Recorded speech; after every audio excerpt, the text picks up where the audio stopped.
There aren't many scenarios that haven't been played throughout the long history of the RTS genre.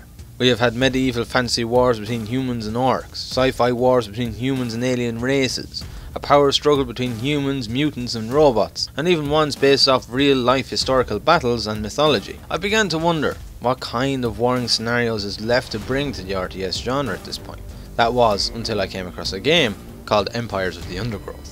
Empires of the Undergrowth is an uncannily management game with real-time strategy gameplay currently in early access and is being developed and published by indie developer Slug Disco Studios. It released in early access December 1st, 2017 and is estimated to remain in early access for a period of 18 to 36 months. The game is priced at €19.99 and is available to buy on Steam, GOG.com and itch.io on PC, Mac, Linux and Steam OS. Slug Disco Studios recently released their first major update, the Leaf Cutter update, that adds in an array of new content including a new ant and other insect types, new levels and new forms of gameplay. So far, Empires of the Undergrowth is looking to becoming an excellent RTS and management hybrid that is well designed and executed, all the while being educational at the same time. And with a whole new take on RTS gameplay and mission design, it is a game that could very well redefine the genre.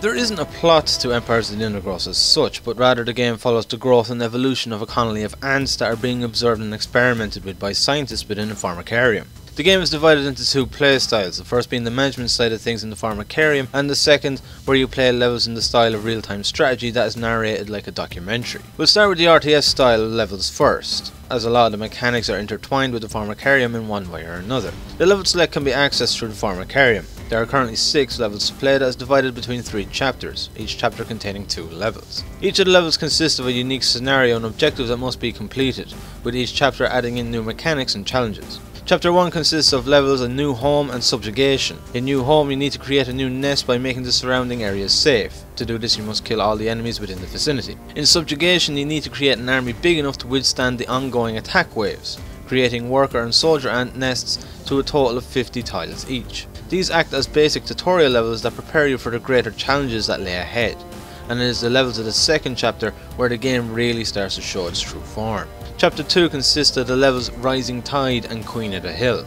It is with these levels where you begin to explore the surface and where you come into contact with other colonies of ants and begin battling over food supplies. Rising Tide puts the player into a scenario of having to collect as much food as possible in competition with another ant colony, all the while avoiding the rising tide over a series of days. Queen of the Hill pits the player against 2 other colonies of ants where you need to hold your ground for a set number of days as attacks grow bigger and bigger with each wave. And in Chapter 3 you have the Harvest and Front Line. With these levels you take control of the Leaf Cutter ants, where in the Harvest you need to collect 10,000 leaves before your opponent does. And in Front Line you need to fight against the Army Ants, where you need to show you are more hassle than it is worth the effort to attack. Each of the chapters and their levels change up the gameplay significantly. As previously stated, the first chapter and their levels are more of a tutorial, teaching you and giving the time to come to grips with the basic mechanics of the game. But the second chapter is where the game really comes alive, where you begin to battle against other colonies of ants, attempting to beat them in one form or another. But the third chapter is where the gameplay takes a massive turn, as the Leaf Cutter ants work very differently to that of the others, offering a very different experience. The scenarios that play out in each of the levels are based on real world challenges that the various species of ants face every single day. Whether it is protecting themselves from another colony that keep invading the nest to steal larvae, or attempting to avoid the never-ending army ants, or simply just attempting to gain more food than that of the others. It creates engaging scenarios that change up the gameplay for each level, all the while being educational on the nature and everyday life of the various ant species. It is fantastically designed. When selecting a level to play, you get to choose the difficulty setting before getting started. There are 4 difficulty levels to choose from, that being easy, medium, hard and insane. The higher the difficulty, the more dangerous and intelligent the enemy ant colonies are. So if you're playing on easy there are few dangers, while if going against any other ant colonies they are set to a pretty basic and predictable AI. While on insane, the number of dangers is greatly increased, as is the enemy's AI, making them less predictable and much more efficient in their strategy and tactics. I love how before starting a level you get to choose the difficulty setting, as it results in the player not being stuck with their choice for the whole game. Meaning if they're having hardship with a level, the player can lower the difficulty and go back later and replay it in a harder one. it results in the player never being stuck and the game progression coming to a grinding halt. And then having the actual difficulty options makes the game accessible to anyone to play. From easy mode for those who are looking to play for the experience, to hard mode for those looking for a challenge, to insane for those looking for the ultimate strategy challenge. It is a game that's difficulty options cater to everyone. The completion of each level grants rewards in the form of territory, food and royal jelly for your former Karyam, resources that we'll get into more detail on soon. The higher the difficulty you play the level in, the better the rewards, and for the first time playthrough of a level the rewards are greatly boosted. You can replay levels and still gain some rewards, but they won't be as high as that of a first time playthrough. The rewards give some incentive to play the game at higher level difficulties, but the rewards aren't so different that it would give strategy veterans a massive advantage over those who aren't so experienced with the genre. Playing through the levels on easy won't slow down your overall game progression compared to that of hard or insane. After you've completed a level, a challenge for it will be unlocked. These challenges add new dangers and difficulties to a level. In Chapter 1 the challenge adds a new enemy type that spawns around your nest every now and again, while also attempting to complete the standard objective. In Chapter 2 the challenge adds a new danger on the surface in the form of a tiger beetle larva that hides in the sand and jumps out grabbing your ants and dragging them back to its nest to consume it. At present the levels of Chapter 3 do not have any challenges available to play. The challenges act as a separate first time playthrough, giving a big boost in rewards for the first time you play them, just like the ordinary levels do. The challenges add replayability to the levels due to you having to change your tactics and overall strategy compared to that of playing the levels normally, and the additional rewards are very welcoming, allowing you to further progress with your former Karyam, making them worth the extra play of the levels. So how exactly does the gameplay of these levels actually work?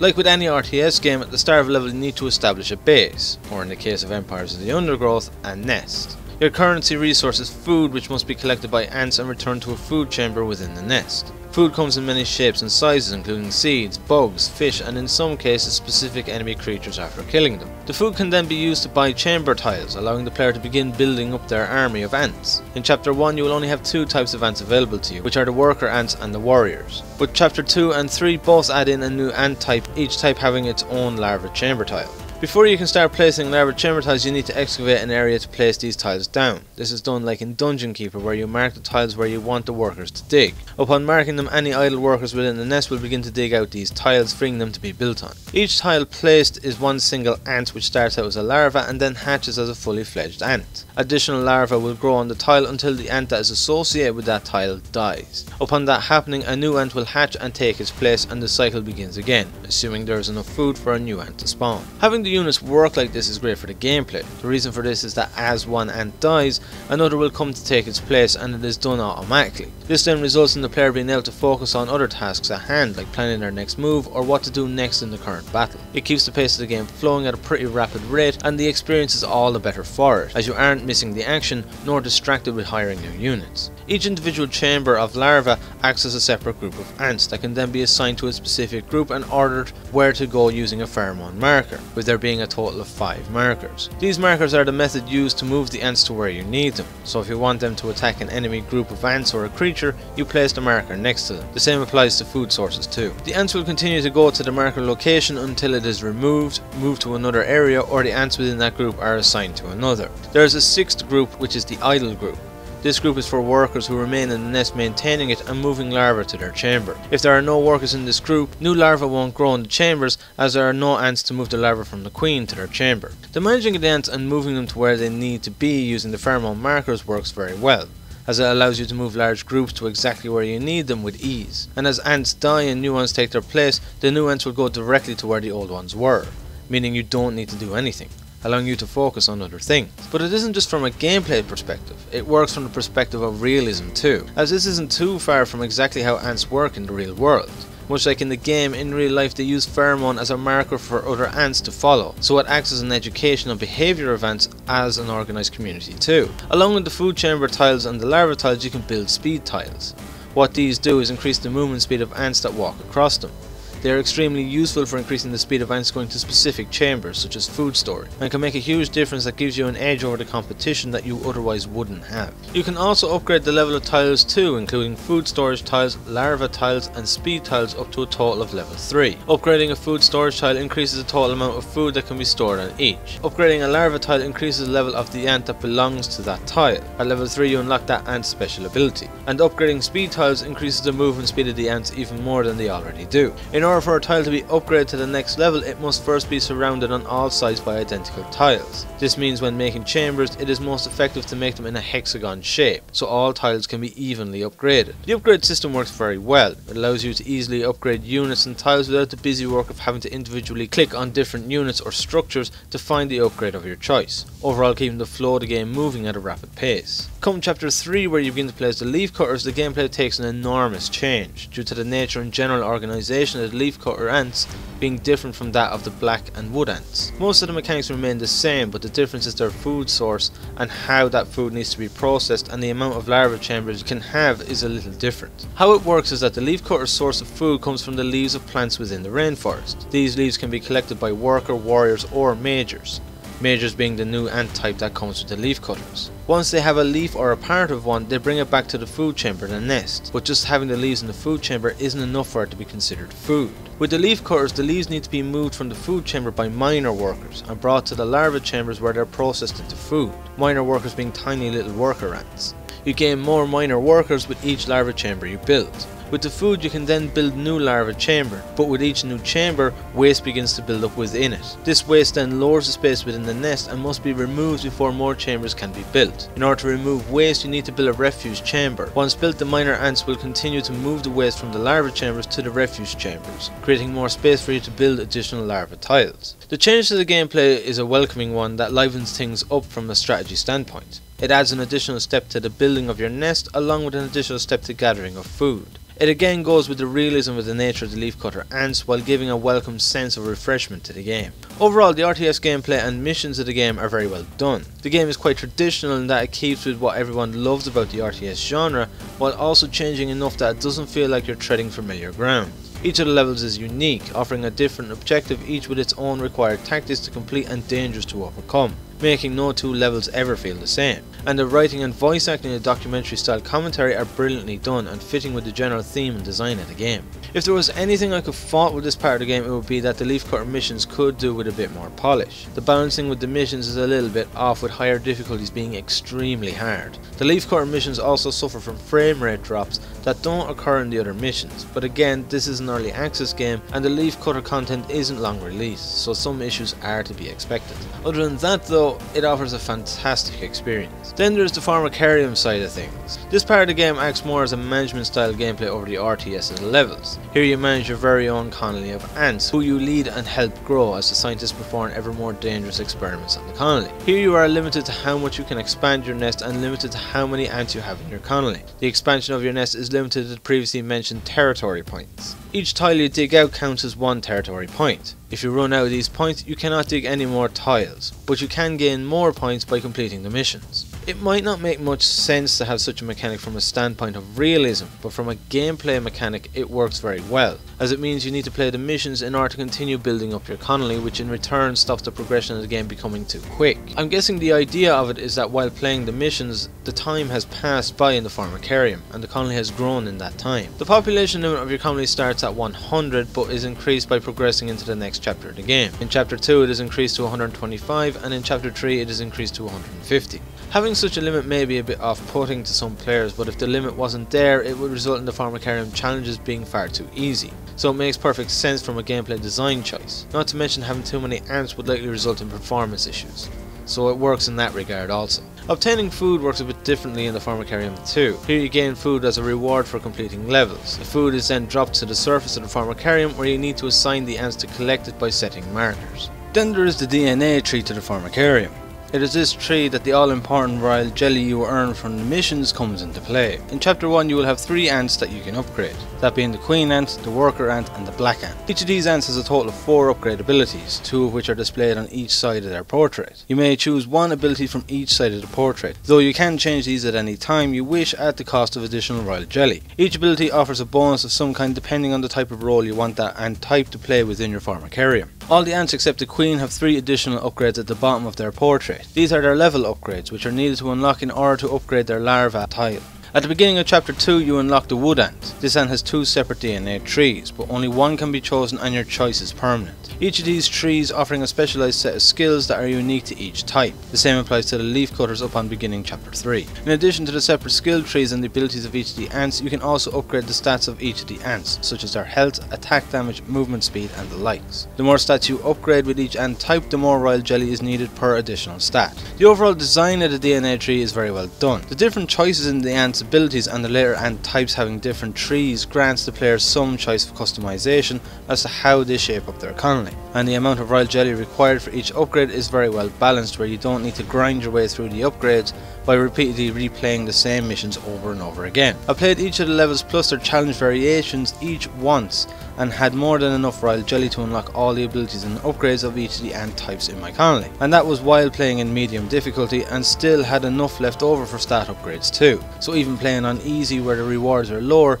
you will still have enough royal jelly for a fully upgraded DNA tree without grinding. After that, all that is left to discuss is the Farmer Karyam challenges.